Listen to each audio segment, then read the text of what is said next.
নমস্কার বন্ধুরা, তোমরা সবাই কেমন আছো? আশা করছি সবাই ভালো আছো, কারণ এখন তো বিয়ের সিজন। এখন তো সবাই ভালো থাকবে, কারণ দুদিন পর পরেই বিয়ের নেমন্তন্ন পাওয়া যায়। তো যাই হোক, দেখো, কাল আমি গিয়েছিলাম, আমাদের স্কুল জীবনের একজন শিক্ষক মশাইয়ের ছেলের বিয়ে ছিল। সে সম্পর্কে আমার দাদু হয়, তো তাদের বাড়ি আমাদের বাড়ির পাশেই ছিল, তাই সেখানে আমরা বিয়েতে গিয়েছিলাম। স্যারের বৌমা আমাদের সাথেই পড়ে বেতাই কলেজে।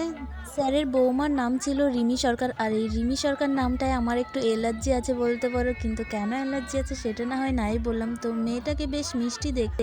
বিয়ে বাড়িটা বেশ ভালোই ডেকোরেট করেছে, খুব সুন্দর করে ফুল দিয়ে সাজিয়েছে, আমার বেশ ভালোই পছন্দ হয়েছে। তো এখানে সবাই দাঁড়িয়েছিল, এখানে সারদা ফুচকা খেয়ে নিচ্ছে। ও একেবারে একটা ফুচকা খেতে পারে নাকি সেটাই আমরা দেখতে চেয়েছিলাম। তো দেখলাম বেশ ভালোই খেতে পারছে।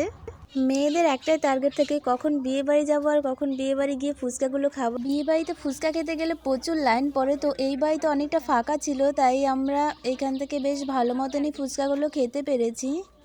সত্যি বলতে স্যারের বৌমাটা এতটা মিষ্টি ছিল, মানে তাকে সিম্পল একটা লুক দিয়েছিল মেকআপ আর্টিস্ট, তাও এত মিষ্টি, বেশি মিষ্টি লাগছিল, তাই একটা ছবি না তুলে পারলামই না।